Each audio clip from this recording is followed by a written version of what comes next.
Ya teman-teman, balik lagi sama saya. Di sini saya akan mereview ini CPU Cooler Hyperion Cyclone yang harganya sangat murah sekali, 75.000. Sudah mendapatkan RGB yang unik. Karena di bagian samping-sampingnya tersebut di sini dia tuh ada RGB-nya lah. Ini kan juga unik banget sih kalau menurutku. RGB-nya juga rotasi ya, ada tulisannya rotasi di sininya. Apakah bagus atau tidak jika disandingkan dengan Core i5 3470? Nanti saya akan tes apakah kita bandingkan dengan stok coolernya. Ya lebih bagus mana sih? Kalau menurutku sih ya harusnya lebih bagus ini ya. Nanti kita akan lihat saja. Tapi dari segi penampilannya ini sangat menarik sekali sih dari segi penampilannya. Karena memang lebih menghiasi PC kalian untuk ini Hyperion Cyclone. Dan sebelum saya lanjutkan untuk unboxingnya dan juga yang lainnya, jangan lupa klik subscribe ya teman-teman, pojok kanan bawah tuh ya, tinggal diklik seperti itu. Dan kita akan lanjut saja. Untuk yang pertama saya akan menjelaskan dulu dari segi spesifikasinya. Spesifikasinya ini dia tuh menggunakan fan-nya tersebut 12 cm ya, seperti inilah ada speknya di belakang sini. Dan juga dia itu support dengan Intel dan juga AMD di semua platform, kecuali yang AMD itu yang Threadripper. Kalau yang Intel yang seri yang besar itu yang 2066 itu kalau nggak salah. Dan di sini ada tulisan ya macam-macam sih, seperti contoh overclock, long life, low noise, dan personality.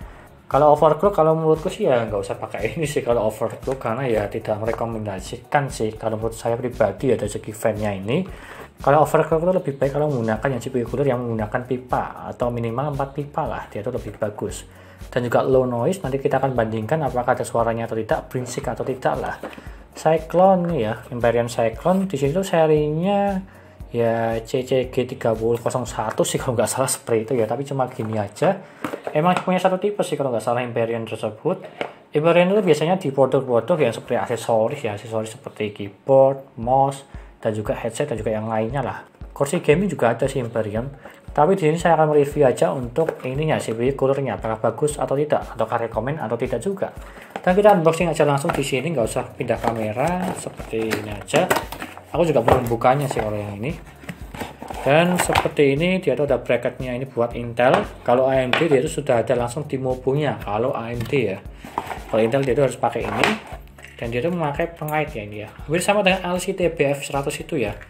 Dan juga warnanya ini hitam. Kalau dari segi sini sih warnanya, kalau dari segi gambarnya kayak putih ya, kayak silver ya, tapi hitam sih nggak masalah. Ini juga bagus warna hitam.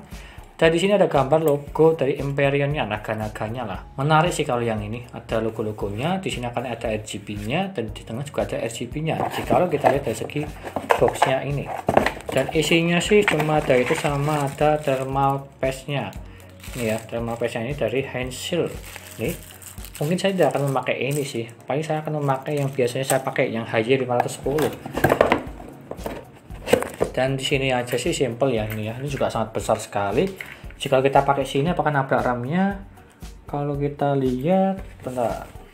Kalau ini tengah tipis banget sih, tapi nabrak nggak ya? Antara nabrak sama tipis banget sih kalau yang di sini ya. Kalau menurutku sih nabrak sih kalau menurutku. Karena pada saat saya pernah memakai yang TBF110 tersebut dia itu nabrak. Kalau yang ini dilihat kayaknya emang nabrak sih. Dan terakhir lah kita akan lihat apakah bagus atau tidak, atau nabrak atau tidak. Nanti saya akan kasih reviewnya untuk ini. Dan kita akan lanjut saja ke reviewnya sih, nggak usah lama-lama. Yuk, gunakan Core i5 3470. Dan lalu yang pertama saya akan masih tahu bagaimana cara pemasangannya. Tinggal simak aja video ini secara lengkap lah.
Dan lalu untuk pengujian hasil tesnya, yang dimana saya itu mengetesnya di sore hari, yang dimana ruangannya tanpa AC, cuma angin dari luar, yang dimana pada saat saya tidak ngapa-ngapain di desktop atau diam aja, dia itu mendapatkan 40 derajat pada saat suhu idle, tidak ngapa-ngapain.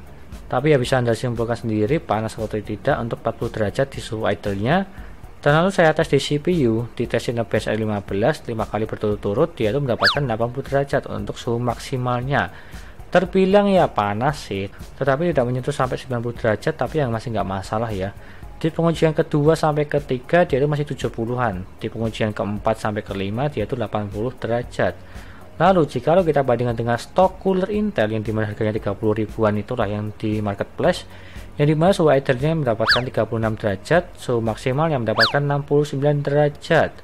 Jika kita bandingkan dengan Empyrean Cyclone, dia itu sangat berbeda kalau menurutku, yang dimana dari segi suhu idle-nya dia itu terpaut 4 derajat, dan lalu dari suhu full load-nya dia itu 11 derajat terpautnya. Jadi bisa dibilang lebih rekomen menggunakan stok cooler Intel. Tapi ya perbedaannya dari segi estetikanya.